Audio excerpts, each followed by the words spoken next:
Hello and welcome back to Infinite Roleplay. I'm Nelson, and I would like to talk to you about Fate. Fate Core in particular. I want to run a game called Let's Dungeon. It's a fantasy-based dungeon delving game show in the future. It is a comedy-based game. Not a game show that's comedy-based, but the game itself. Feel free to have fun, joke around, and be as silly as you want to be. But before that, we have to talk about character creation. And character creation in Fate is really easy. So let's move on to the character sheet. Now, this is pretty much how the character sheet looks. You have your name, description, following aspects, approaches, stunts, stress, and consequences. I'm going to be going step by step through each of these, hopefully helping you to create your first character. I'm going to be recreating a character I used for David Sims' Fire and Ice Fate game. Now, for those of you who know Fate Accelerated, the approaches have been renamed to reflect more of a Dungeons and Dragons feel for others who know Dungeons and Dragons and feel more comfortable with that type of genre. I myself have basically grew up on Dungeons and Dragons, so I like this. Let's start with the first step. Your name. I'm naming my character Monkey Bones. It's a simple step. Moving on to your description. Monkey Bones is a self-absorbed quote-unquote sailor whose interests include wine, women, and all the treasure that he can get more wine and women with. He's basically a pirate. Now, after you have your description, you have your high concept. My high concept for Monkey Bones is that I'm a heart-stealing sea rover of many talents and faces.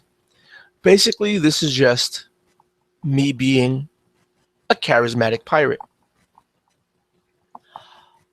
I made it so that I can use it. It's flexible. When you make things in Fate, the best way to do it is to have them be flexible, both beneficial and possibly detrimental. Your trouble, which is the next step, should be detrimental, but it should also be flexible. Like, why pay for what you can just take? That's Monkey Bones' trouble. He tends to just take things. He's a thief because he's a pirate. He doesn't only steal hearts, he has many talents and many faces. Who thinks, why pay for what you can just take? Now, those are the two things most needed to play a game of Fate. Your high concept and your trouble. Your high concept and your trouble describe who your character is in this world. Now we have to move down to the aspects, right? Well, for the first aspect, I decided to go. When I said drop dead gorgeous, you do realize I was speaking about myself. This is just to represent the fact that he's charismatic and he's self-absorbed. Now, when you're playing a game of Fate, you can use your aspect and say, well, when I said drop dead gorgeous, you do realize I was speaking about myself to get some sort of boost to a social encounter or anything you would use your charisma with. His next aspect is I have more contacts than knives, and I have a lot of knives. That's just to represent, again, that he's a charismatic fellow who knows a lot of people. A lot of people. It doesn't always mean all the people he knows likes him or is in good standing with, but it just represents that he has a lot of people, so during gameplay, he might utilize that. His last aspect is left blank because you can leave your aspects blank during character creation and fill them out during gameplay. If you're unsure as to exactly what kind of character you want to play, you can leave that blank. You can leave that blank, and when the game goes on and you start feeling your character's developing in your head, you can fill it out. For one-shots, however, personally, I would suggest all these things would be filled out ahead of time. Now we move on to the approaches. For those of you who already know Fate, you have an idea about these approaches. For those who know D&D, the approaches are like your stats: strength, dexterity, constitution, intelligence, wisdom, and charisma. You need to put one of them at a +3, 2 at +2, and 2 at +1. And then one of them has to be at a +0. Now, +0 in Fate is not a bad thing. 0 is an average score. That's your average human being, your average person in the world has a 0. Anything above 0, you're getting further and further from average, higher and higher up the scale. Being that my character is so charismatic, I decided to put a +3 in charisma. He also has a +2 in dexterity. It's fairly dexterous. And a +2 in constitution. Because let's face it, when you're stealing that many hearts, you might steal a little something extra that you don't want. You know what I'm saying? Now we have stunts. An example for a stunt would be combat panache. When attacking with a precision melee weapon, such as a rapier, whip, or dagger, you may use your charisma instead of strength. It should be a charisma instead of dexterity. That's a mistype. Sorry. All good, though. Usually, in melee combat, most melee weapons are strength-based weapons. Some, such as daggers, whips, or rapiers, can be used with your dexterity. However, because I have the stunt combat panache, my character is allowed to use these precision melee weapons with charisma instead, because he attacks very charismatically, very fluidly, almost like he's dancing. Stunts in Fate can have you change one of your approaches for another, as long as it makes sense. Now, another example of a stunt in Fate is, it's not magic, I'm just that good.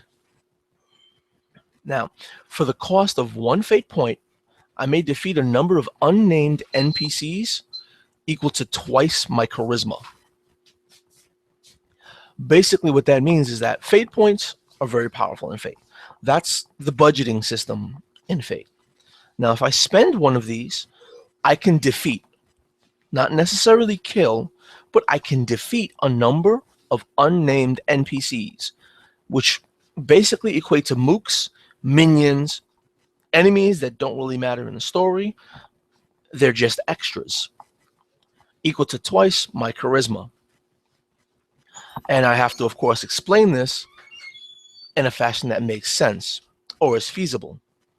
During the Fire and Ice game, I defeated 2 Nethermen by throwing some gold coins on the floor and appealing to their sense of greed, so to speak, their desire for shinies and nice-looking things, right? Now, my next stunt is, don't hate me because I'm pretty. What it does is, I gain a +2 to creating an advantage using my charisma. One of the things you can do in Fate is to create an advantage. An advantage is a momentary boost, a buff, that you can invoke later on to get a +2 to a roll later on.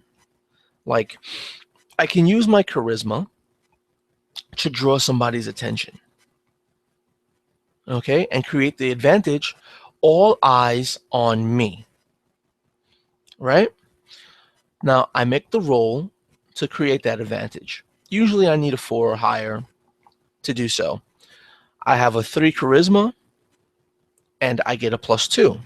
So I'm already at a +5 to my roll. There's a pretty good chance that I'm going to create the advantage all eyes on me.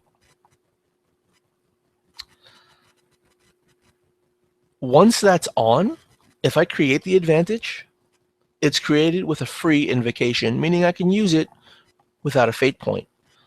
If I roll high enough, there's a possibility that I could use it twice without using a fate point. Also, when you create advantages, your allies can use advantages you created.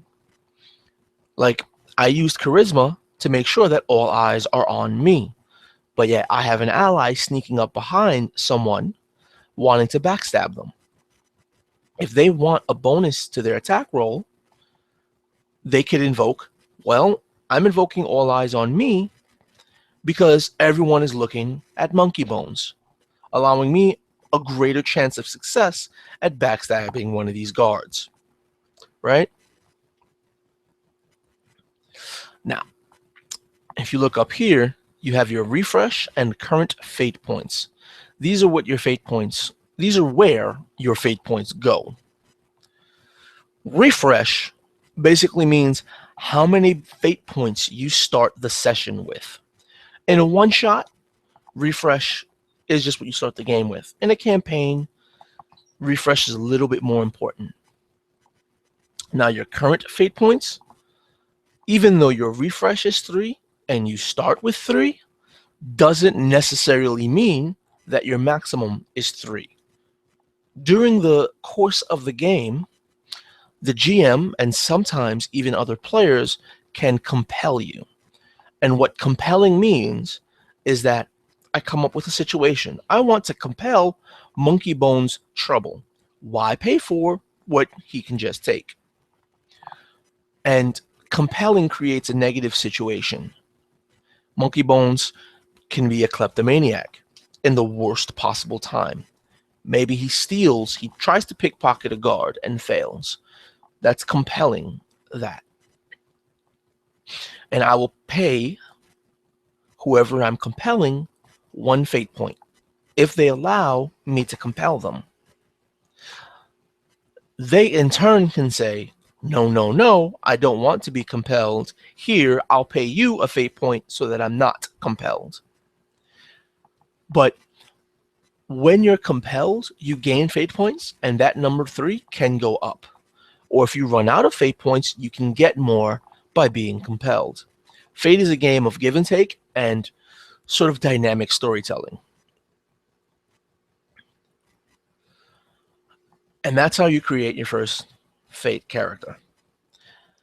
It's not necessarily all that early for me, but I got no sleep. So if there's any questions, please post them below. Any interest, please post below. If I can answer anything for you guys and girls, I'd be happy to. So until next time, hope you enjoy, hope you play. Peace out.